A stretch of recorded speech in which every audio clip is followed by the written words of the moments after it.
Terima kasih Yang Berhormat Menteri. Majlis ke kementerian yang berikutnya. Dipersilakan Menteri Kementerian Pembangunan Wanita, Keluarga dan Masyarakat.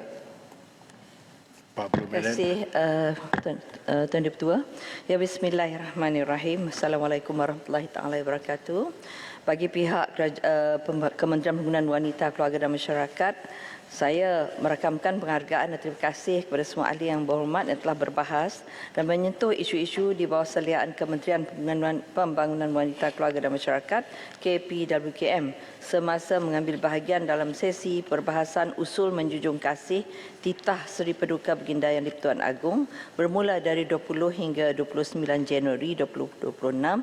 Saya menghargai segala pandangan dan cadangan yang telah dikemukakan dan akan diambil kira dalam perancangan KPWKM di masa hadapan. Termasuklah syur penambahbaikan yang dinyatakan maupun yang dicadangkan oleh ahli-ahli yang berhormat sekalian. InsyaAllah pada hari ini saya akan memberi maklum balas kepada pertanyaan-pertanyaan yang telah diajukan oleh ahli-ahli yang berhormat semasa sesi perbahasan usul menjunjung kasih. Tuan Dipertua, saya mulakan dengan memberi maklum balas terhadap isu 30% penglibatan wanita sebagai pembuat dasar dan penglibatan dalam politik. Untuk makluman, pada tahun 2004, kerajaan telah menetapkan sasaran sekurang-kurangnya 30% wanita di peringkat pembuat keputusan dalam sektor awam. Tindakan afirmatif ini telah mula diambil kira sejak rancangan Malaysia ke-9. Hasilnya, statistik oleh Jabatan Perkhidmatan Awam JPA menunjukkan sehingga Disember 2025, penyertaan wanita di peringkat pengurusan tertinggi dalam sektor awam telah mencapai 39.4%. Jawatan-jawatan utama yang sebelum ini hanya dipelopori dan dipegang oleh lelaki tidak lagi asing untuk diduduki wanita, seperti jawatan Ketua Audit Negara, Ketua Hakim Negara, Ketua Pengarah Kastam, Datuk Bandar dan sebagainya. Selanjutnya, pada tahun 2011, kerajaan juga telah mengumumkan perluasan dasar sekurang-kurangnya 30% penyertaan wanita di peringkat pembuat keputusan ke sektor swasta. Ini mencerminkan komitmen kerajaan untuk meningkatkan penyertaan wanita dalam bidang pekerjaan sekaligus merapatkan jurang gender di negara ini. Kini, data oleh Suruhanjaya Security Malaysia pada April 2025 menunjukkan wanita memegang 33.1% kerusi lembaga pengarah dalam 100 syarikat awam tersenarai ataupun PLC dengan izin teratas top 100 dengan izin di Bursa Malaysia, meningkat daripada hanya 14% pada tahun 2015. Berdasarkan statistik tersebut, dapat dirumuskan bahawa banyak kemajuan telah dicapai terutamanya dalam usaha memberdayakan wanita dalam sektor awam maupun swasta. Namun, tidak dinafikan bahawa peratusan penglibatan wanita dalam politik masih kekal menjadi cabaran. Tuan Dipertua, pelbagai inisiatif dan usaha telah dilaksanakan oleh KPWKM untuk menambah baik kedudukan serta menggalakkan penyertaan wanita dalam kalangan kepimpinan tertinggi. Sepanjang tahun 2025, KPWKM melalui JPW Jabatan Pembangunan Wanita telah membelanjakan sejumlah 11.5 juta ringgit bagi pelaksanaan pelbagai program pemerkasaan dan kepimpinan wanita. Antara program yang dilaksanakan ialah program perantisan kepimpinan wanita iaitu perantis yang bertujuan untuk meningkatkan potensi serta bilangan wanita berbakat besar sebagai individu yang layak dan sesuai untuk memegang jawatan tinggi sama ada di pejabat awam atau sektor swasta maupun memainkan peranan yang lebih berpengaruh di peringkat komuniti. Selaras dengan usaha KPWKM dalam memperkasa dan meningkatkan penyertaan wanita secara lebih inklusif dalam pelbagai bidang, program ini tidak hanya terhad fokus kepada kategori-kategori tertentu, malah turut boleh dimanfaatkan untuk kategori wanita dalam politik. Pada tahun 2024, seramai 1,247 orang peserta perantis. Telah dibimbing oleh 25 tokoh dalam 10 bidang yang terpilih. Daripada jumlah tersebut, terdapat 2 tokoh telah menganjurkan program berkaitan dengan kepimpinan politik dan telah memberi manfaat kepada seramai 70 orang peserta. Manakala pada tahun 2025 pula, pelaksanaan perantis diteruskan dengan penglibatan seramai 100 orang tokoh wanita dan 4,035 peserta. Daripada jumlah tersebut, seramai 7 tokoh telah menganjurkan program berkaitan dengan kepimpinan politik dan seramai 284 orang peserta. Program perantis kita teruskan lagi pada tahun ini. Justru mana-mana pihak yang ingin memohon bagi kategori wanita dalam politik dialu-alukan untuk mengemukakan permohonan menerusi laman portal Jabatan Pembangunan Wanita iaitu www.jpw.gov.my sebelum 28 Februari 2026. Tuan Dipertua, minta laluan Yang Berhormat Menteri sikit ya. Isu wanita dan politik. Terima kasih. Saya ucapkan terima kasih Yang Tua. Terima kasih saya ucapkan tahniah di atas usaha baik yang dibuat oleh pihak kementerian. Dan saya harap usaha ini akan lebih berjaya. Jadi daripada penelitian dan kajian yang dibuat oleh pihak kementerian, apa sebenarnya punca penglibatan wanita ini masih kurang dari sudut politik. Sedang kita lihat lebih daripada 50% pengundi adalah wanita dan lebih hampir 70% kita tengok wanita berada di institusi pendidikan tinggi dan ramai pakar-pakar dan berbagai bidang. Tapi kita lihat masih lagi ketinggalan di sudut politik. Jadi apakah cabaran yang dikenal? Pasti punca dan apakah cara pendekatan selain daripada program yang telah sedia ada yang akan dibuat oleh pihak kementerian? Ya, terima kasih Muhammad Rantau isu Panjang. sama. Biar saya jawab satu-satu. Saya takut tak ingat nanti. Nanti ya, Yang Muhammad. Punca yang dikatakan kenapa penglibatan wanita itu masih rendah. Kerana inilah amalan dalam negara kita. Parti politik adalah parti politik yang dipimpin oleh lelaki. Tak ada pun wanita memimpinnya. Dan selain daripada itu juga, kalau orang yang nak menjadi pengundi itu, dia bukan mengundi berdasarkan gender. Dia mengundi berdasarkan parti. Maka sebab itu, selagi amalan ini berlaku dalam negara kita, maka itulah keadaannya. Jadi ini saya percaya Yang Berhormat sama juga dengan saya. Kita selalu berada dalam seminar-seminar antarabangsa. Ini yang kita dapatkan, ini dapatannya, findings dengan izinnya. Kerana selagi amalannya begitu, selagi itulah ia menjadi begitu. Kita mengundi berdasarkan kepada parti. Terima kasih. Yang Berhormat Mumtaz. Okay, terima kasih. Terima kasih Yang Betul. Terima kasih Pak Menteri. Kita menyedari bahawa kementerian ini telah ditubuhkan pada tahun 2004, dah hampir 30 tahun.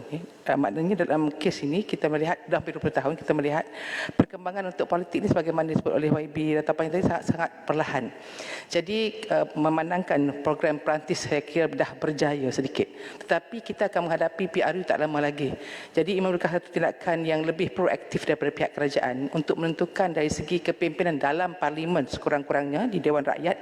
Kerana negara kita merupakan antara negara yang paling rendah di Asia Tenggara untuk kepimpinan wanita dalam Dewan Rakyat. Jadi soalan saya, adakah kerajaan bersedia dalam masa yang singkat untuk menggubal akta, sama ada akta pariti gender ataupun mana-mana akta lain, untuk memberikan sedikit keluasan supaya cadangan dan hasrat kita untuk melihat sekurang-kurangnya 20%, 3% jadi kenyataan dalam tempoh yang segera. Kerana kalau kita lihat, kalau nak lihat secara natural, dah 20 tahun tak gah mana-mana. Terima kasih. Terima kasih. Yang Berhormat, masa saya masuk menjadi ahli politik pada 2008, kita ada dalam 14% wanita. Tetapi lepas itu walaupun menjadi calon wanita tu ramai, tapi yang mengundi wanita tu masih juga tidak mengundi wanita tetapi mengundi parti. Maka sebab itu kita dapati ianya semakin berkurangan. Dan apa kita lakukan sebagai kementerian? Maka sebab itu pada 2-3 tahun ini nampak program perantis. Sebab itu salah satu daripada cara kami untuk menggalakkan wanita untuk melibatkan diri, mereka akan dengan izin pitch dari segi kepimpinan mereka. Saya mengharapkan lebih ramai wanita untuk pitching lebih kepada program politik. Tapi selama ini kita pada tahun pertama kita mengadakan ada 2 negeri saja yang telah yang pitching dengan izin dalam bidang politik. Lain semuanya bidang ekonomi. Dan apa lagi kita nak lakukan, sebab inilah kita mengharapkan lebih ramai wanita untuk melibatkan diri dalam bidang politik. Dan selain pada itu juga saya nampak dari segi penambahbaikan itu, dan kita nampak improvement dengan izin di dalam dewan ini. Wanita begitu menyelah sekali, walaupun kita dari segi bilangan kita tak ramai, tetapi kualitinya kita dapat melihat. Dan saya cuma mengharapkan, sama-sama kita wanita mengharapkan supaya kepimpinan parti politik ini memberi lebih ruang kepada wanita. Minta supaya kalau semuanya dah bersetuju, minta supaya kerajaan untuk memberi ruang kepada wanita. Kita ada formula-formula tertentu untuk kita meminda undang-undang. Misalnya dari segi perlembagaan, dari segi kita bersama-sama dengan parti-parti politik untuk memastikan sekurang-kurangnya dalam setiap parti politik 30%. Dan bila ada 30% wanita, maka waktu pilihan raya, biarlah wanita berlawan dengan wanita dan kita akan tetap mendapat 30%. Tapi ini tidak berlaku lagi. Berpuluh tahun sudah ini masih juga begini. Bermakna kita wanita masih belum lagi melakukan hak kita sebagai wanita ini. Biarlah kita sama-sama wanita mempunyai suara ini dan dibawa kepada parti politik kita lah. Ya, terima kasih. Saya nampak sikit tambahan. Ya. Saya menyokong penuhlah apa yang disuarakan oleh Menteri berkaitan dengan kota wanita. Cuma saya melihat bahawa walaupun wanita membuat persiapan dengan berbagai kita kata program, tetapi kita ingin kesedaran daripada pihak lelaki juga. Betapa pentingnya mereka memberikan keyakinan kepada kepimpinan wanita. Sebab kita tahu bukan saja pengundi ini adalah daripada kalangan ramainya wanita, tetapi sebenarnya wanita ini adalah ibu mereka, kakak adik-beradik mereka, dan mereka mempunyai kemahiran, kebolehan yang ada kalanya melebihi daripada kaum lelaki. Itu sajalah pandangan supaya kita melihat bahawa kita diberi ruang yang sepatutnya. Okey, terima kasih. Terima kasih Muhammad, saya setuju. Biarlah kita sama-sama kempen, minta lelaki dalam ni dan lelaki kita ramai di sini untuk sama-sama menyokong semua yang telah dikemukakan tadi. Menteri, sedikit daripada Ampang. Macam soalan nombor 1 saya dapat jawab ini. Okey, terima kasih. Saya dengar dengan telitilah jawapan daripada Menteri. Sebenarnya apa yang ditanya dan dijawab tu sebenarnya ada perkara yang perlu kita pick up. Pertama, Menteri jawab calon-calon wanita dah bertambah berbanding pada yang menang lah. Tetapi isu yang saya nampak tadi, kita kekurangan rang undang-undang untuk memberi ruang itu. Sebab itu kalau kita tengok banyak negara yang telah pun menggubal satu dasar pilihan raya mereka meletakkan kota 30% kepada parti-parti. Parti itu kena hantar 30% dulu nama, baru dibenarkan masuk pertandingan dalam pilihan raya. Jadi kalau itu komitmen yang boleh dibuat, saya rasa memberi ruang yang luas kepada wanita. Bukan masalah kita tak cukup calon. Terima kasih. Terima kasih Yang Berhormat Ampang.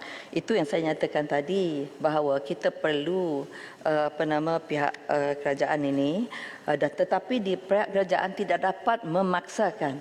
Ianya perlu kerjasama di kalangan parti-parti politik untuk membolehkan RUU ini, di mana kita memperuntukkan 30% untuk wanita untuk dijadikan calon. Dan lepas itu setiap parti itu akan tetap mengadakan calon wanita seramai 30% itu, dan bila pilihan raya, biarlah mereka bertanding, berlawan sesama sendiri, dan 30% akan menang ataupun kalah. Sebab kita telah menetapkan 30%, tetapi kawasan itu biarlah ia menjadi kawasan yang melibatkan wanita. Saya nampak Tuan Yang Pertua sudah mula minat juga mendengar. Tapi saya rasa bukan apa Yang Berhormat Menteri, saya menanti lelaki menyokong YB. Itu saja. Terima kasih. Tapi terima kasihlah semua rakan-rakan ahli yang berhormat yang wanita. Menyahut speaker Menteri, boleh sikit? Saya bolehlah, tapi ini Mewakili soalan lelaki satu dalam pun Dewan belum ni. habis. Okeylah, saya biarkan saya last waktu. Menyahut last apa question. yang Datuk Speaker sebut, kami lelaki tidak ada masalah untuk wanita pergi ke tempat yang sepatutnya asalkan tempat itu sesuai dan kena dengan kemampuan mereka.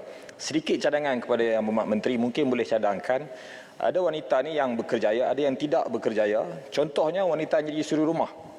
Mereka ni terpaksa duduk di rumah, jaga anak, membesarkan anak. Apa kata kalau demi mengiktiraf wanita ni juga, kerajaan pertimbangkan untuk allowance suri rumah kepada mereka yang bekerja sebagai suri rumah. Sebenarnya suri rumah pun satu pekerjaan profesional. Apakah Yang Berhormat Menteri bersetuju sebagai menyokong idea tadi? Terima kasih, Tuan Speaker. Terima kasih Yang Berhormat. Sebenarnya saya pernah memberi ceramah ini mengenai unpaid care work. Yang wanita ni biar kerja kat rumah tapi tak ada gaji. Suami pun tak bagi gaji, apatah lagi kalau kerajaan nak ni. Tapi ini saya percaya pihak kerajaan juga sedang melihatlah ke dalam hal ini supaya kita dapat memberi macam allowance kah. Ini saya memang setuju. Cuma itulah saya akan mengharapkan ini bagi pihak kami akan sentiasa menyuarakan bagi pihak wanita. Dan jangan lupa ada isteri di rumah tu, bagilah allowance kepada dia. Banyak kerja dia siang malam sampai tak tidur dia. Okey. Terima kasih Yang Berhormat. Saya nak sambung lagi tadi idealnya usaha Tuan Ketua, usaha untuk meningkatkan penyertaan wanita dalam politik tidak seharusnya perlu dibuat menerusi obligasi perundangan saja. Apa yang wanita mahu bukanlah peluang kerana undang-undang yang memaksa, tetapi peluang yang diberikan perlulah hadir daripada kelayakan serta kebolehan mereka dan bukannya dilihat dari lensa gender semata-mata.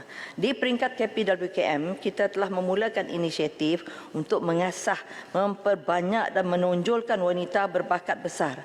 Manakala dalam usaha untuk meningkatkan penyertaan wanita dalam arena politik, kesemua parti politik perlu mempunyai keazaman atau kehendak politik atau dengan izin political will dalam memberi peluang serta mengetengahkan lebih ramai wanita sama ada di pucuk pimpinan tertinggi maupun sebagai calon dalam pilihan raya.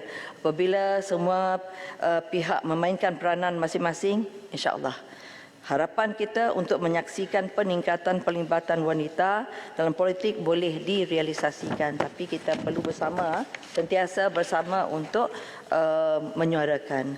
Saya seterusnya ke soalan daripada Yang Berhormat Temeloh.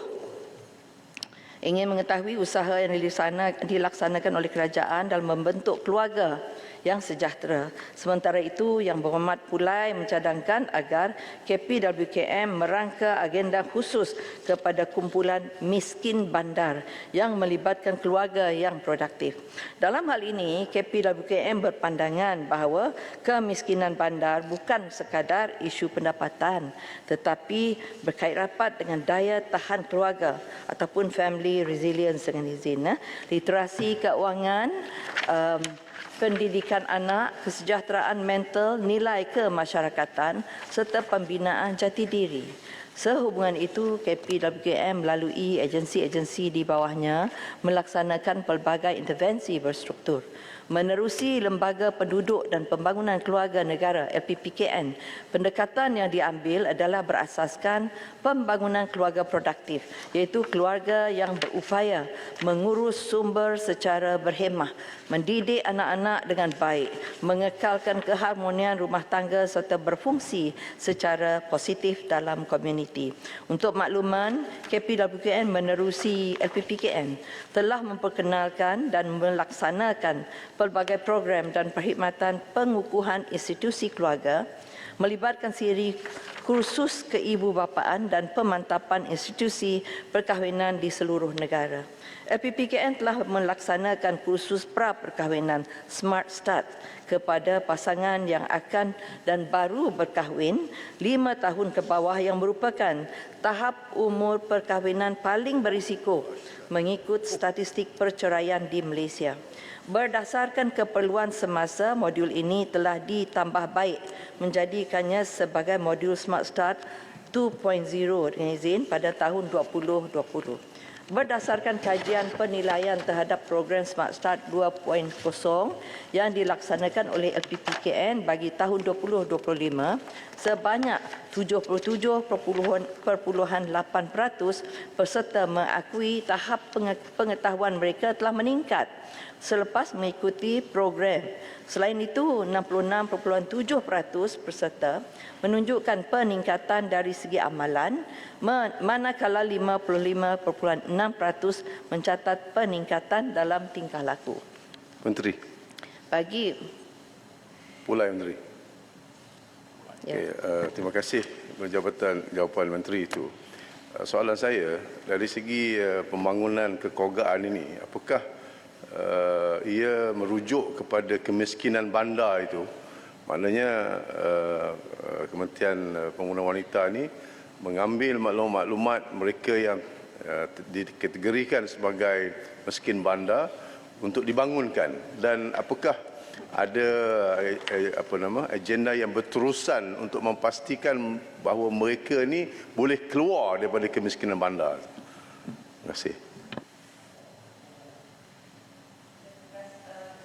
Terima kasih Yang Berhormat Pulai. Bagi menyentuh soalan tadi, kita tidaklah hanya bergantung kepada isu kemiskinan bandar. Kita menilaikan secara menyeluruhnya, dan sudah tentu kita juga mendapat, kalau dari segi statistiknya kita dapati daripada DOSM juga, selain daripada kita secara telus, kita juga menganjurkan program. Melalui itulah kita mendapat feedback juga ataupun feedback lah dengan izin daripada para peserta. Dan kita adakah agenda tadi yang dikatakan lebih kepada kemiskinan bandar? Sebenarnya kita tidak dapat melihat daripada sudut itu sahaja. Kebanyakan yang berlaku adalah daripada keluarga sendiri. Saya amat nak championkan dengan izin supaya nilai-nilai murni ini berada dalam amalan sesebuah keluarga itu. Sebab itu bagi saya sebagai orang yang nak berkahwin, sebagai ibu bapa, perlu bila mereka melalui kursus-kursus yang kita anjurkan, kita mengharapkan ada sedikit kesedaran, dan sudah tentu pun memang ada yang menyatakan selepas mereka hadir dalam program kita memang ada kesedaran, tapi tahap mana kesedarannya, tinggi mana pun sepulang juga kepada cara mereka telah dididik juga. Yang Hormat. Okay. Yang Menteri, terima kasih. Ketua, terima kasih Yang Menteri. Saya akui, alhamdulillah, kalau yang hadir itu memang sangat bagus untuk program-program di bawah LPPKN. Tetapi kita ada banyak kali mencadangkan kepada kerajaan supaya membuat pendidikan mandatory untuk kursus kebapaan. Itu satu. Yang kedua, berapakah jumlah kehadiran nisbah kepada keluarga di Malaysia yang telah menghadiri program ini? Kerana program ini sangat baik, dan saya difahamkan lembaga ini menetapkan sedikit bayaran untuk mereka hadir kursus. Tetapi hari ini keperluan kepada keluarga untuk mendapat pendidikan kebapaan ini satu benda yang sangat kritikal, dan saya kira sampai masa kerajaan boleh memperuntukkan sama ada silibus yang lebih besar ataupun cara lain supaya lebih banyak lagi ilmu dapat dikembangkan kepada parents, kerana kita tak mahu berlaku kes-kes yang berlaku hari ini. Terima kasih. Terima kasih Yang Berhormat. Saya tadi belum habis dengan Pulai. Saya nak sambungkan lagi. Cuma kita bukan hanya kita yang melakukan mengadakan penilaian itu, tetapi kita juga melalui rentas kementerian-kementerian yang lain juga, dan mereka kita mendapatkan dari situ juga feedback dengan izin. Terima kasih YB Tumpat. YB tahu kita memang mengadakan program untuk ibu bapa, terutama sekali bapa juga kita ambil keutamaan juga. Dan dari segi berapa nanti kalau ada nanti dia akan bagi kepada saya akan sebutkan di sini berapa ramai berapa ramai dan berapa peruntukan yang kita gunakan untuk memastikan program ini mempunyai kesan yang baik, Yang Muhammad. Sama-sama kita nak melihat program seperti ini memberi kesan impak yang tinggi kepada masyarakat kita. Kerana apabila ia memberi impak yang tinggi, maka kita dapat melihat kesan itu daripada anak-anak di sekolah. Dari situ juga kita dapat melihat bagaimana peranan ibu bapa itu memang nampak kesannya dari amalan mereka di rumah seperti yang saya nyatakan tadi. Tuan Dipertua, bagi pasangan dengan usia tadi saya sebut tadi ya Muhammad, bagi pasangan dengan usia perkahwinan 5 tahun dan ke atas pula, program Smart Start Second Honeymoon. Kita ada second honeymoon tapi bukan untuk isteri kedua ya, memang isteri yang sama. Telah dibangunkan untuk memperkasa dan membantu pasangan agar terus resilient dalam mempertahankan keluarga masing-masing serta membantu mengurangkan kadar perceraian di Malaysia. LPPKN, Tuan Dipertua, juga menyediakan perkhidmatan kaunseling keluarga dan perkahwinan bagi menyantuni pasangan yang menghadapi detik sukar dalam hubungan mereka melalui khidmat kaunseling individu, keluarga dan juga kelompok. Accessibility khidmat kaunseling ini ditawarkan secara fizikal dan dalam talian untuk mengoptimumkan kebolehcapaiannya agar lebih meluas serta mudah dicapai oleh masyarakat, terutamanya pasangan muda. KPWKM komited memperkukuh peranan kaunseling keluarga sebagai strategi pencegahan dan intervensi awal dalam menghadapi detik sukar dan krisis sosial keluarga. Lebih 100,000 sesi kaunseling individu dan lebih 130,000 klien sesi kaunseling kelompok telah dilaksanakan semenjak Januari 2018 sehingga Disember 2025. Selain itu, LPPKN turut melaksanakan program Parenting at Work dengan izin dan ilmu keluarga at LPPKN yang memberi tumpuan kepada cara gaya keibubapaan kreatif dan pengurusan konflik, khususnya masalah interpersonal antara pasangan. Sejak tahun 2022 hingga Disember 2025, sejumlah 117 program Parenting at Work melibatkan penyertaan hampir 4,000 peserta dan 491 program ilmu keluarga at LPPKN melibatkan lebih 20,000 peserta. Program pengurusan tekanan berasaskan terapi seperti terapi minda turut dilaksanakan yang melibatkan lebih 16,000 peserta. Keberkesanan pendekatan ini telah dibuktikan melalui penilaian impak. Laporan penilaian program kekeluargaan LPPKN bagi tahun 2025 menunjukkan bahawa pertama 99.3% peserta mengakui peningkatan tahap pengetahuan. Kedua, 90.96% peserta mengamalkan ilmu yang dipelajari. Dan ketiga, 71.88% peserta mengalami perubahan tingkah laku positif selepas menyertai program. Ini membuktikan bahawa intervensi kekeluargaan bukan sahaja meningkatkan ilmu, malah membentuk sikap, nilai dan amalan hidup yang lebih sejahtera. KPWKM menerusi LPPKN juga telah melaksanakan projek rintis Badan Pendamai LPPKN yang dilaksanakan dari November 2024 sehingga September 2025. Ia merupakan kerjasama strategik bersama Jabatan Pendaftaran Negara JPN dan inisiatif bersepadu mengurus krisis perkahwinan dan perceraian bagi pasangan bukan Islam secara lebih efektif dan kondusif. Melalui projek rintis ini, sejumlah 83 pasangan telah dirujuk kepada Badan Pendamai ini. Daripada jumlah tersebut, 13 kes atau 16% berjaya didamaikan serta tidak meneruskan permohonan perceraian di mahkamah. Berbanding dengan statistik kes yang didamaikan hanya 2% sebelum projek rintis ini diadakan. Badan Pendamai LPPKN ini menunjukkan perkembangan yang positif Bagi tahun 2026, projek rintis yang dimulakan di wilayah Persekutuan Kuala Lumpur ini akan diperluaskan ke 3 negeri iaitu Johor, Sarawak dan Selangor.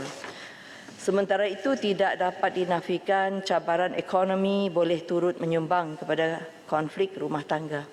Dalam hal ini, KPWKM menerusi Jabatan Kebajikan Masyarakat JKM ada menyedia dan menyalurkan bantuan-bantuan kebajikan yang bersesuaian untuk mereka yang layak seperti bantuan kanak-kanak yang dapat membantu meringankan beban ibu bapa. Melalui inisiatif-inisiatif yang telah dilaksanakan, KPWKM berharap peningkatan kesejahteraan dan keharmonian institusi keluarga dicapai dan secara tidak langsung dapat mengurangkan kadar perceraian di Malaysia, insya-Allah. Amin, kita harapkan itu, begitulah keadaannya. Seterusnya saya ke soalan seterusnya lebih kepada ini aplikasi My IBJKM di mana Yang Berhormat Tenom, seterusnya Tuan Yang Ketua, Yang Berhormat Tenom telah menyentuh isu berkaitan sistem My IBJKM yang digunakan bagi tujuan pendaftaran dan penyaluran bantuan semasa banjir. Antara cadangan beliau adalah agar pendaftaran mangsa banjir dikembalikan untuk dibuat secara manual berbanding menggunakan sistem My IBJKM. Beliau turut mengutarakan beberapa soalan teknikal berhubung sistem tersebut. Untuk makluman, peranan yang dimainkan oleh KPWKM melalui JKM dalam pengurusan bencana adalah menyedia dan menguruskan pusat pemindahan sementara ataupun PPS sebagai usaha untuk meningkatkan kualiti penyampaian perkhidmatan dalam pengurusan bencana. JKM telah membangunkan sistem info bencana JKM ataupun MyIB JKM bagi meningkatkan mutu perkhidmatan untuk pendaftaran mangsa bencana di PPS. MyIB JKM turut berfungsi sebagai sistem rujukan utama bagi pengurusan bencana termasuk pengumpulan dan pelaporan statistik mangsa secara masa nyata ataupun live data dengan izin bagi memastikan capaian maklumat bencana yang pantas, tepat dan terkini kepada pihak berkepentingan serta orang awam. Kaedah pendaftaran dalam sistem MyIBJKM boleh dilaksanakan melalui aplikasi MyIBJKM, laman web dan secara manual menerusi mod luar talian ataupun offline dengan izin. Orang awam atau mangsa bencana boleh memilih mana-mana kaedah pendaftaran yang paling sesuai dan mudah mengikut kesesuaian masing-masing. Bagi mangsa yang tidak mahir menggunakan aplikasi, tidak memiliki peranti pintar atau menghadapi kekangan literasi, pegawai JKM akan membantu proses pendaftaran melalui laman web secara bersemuka.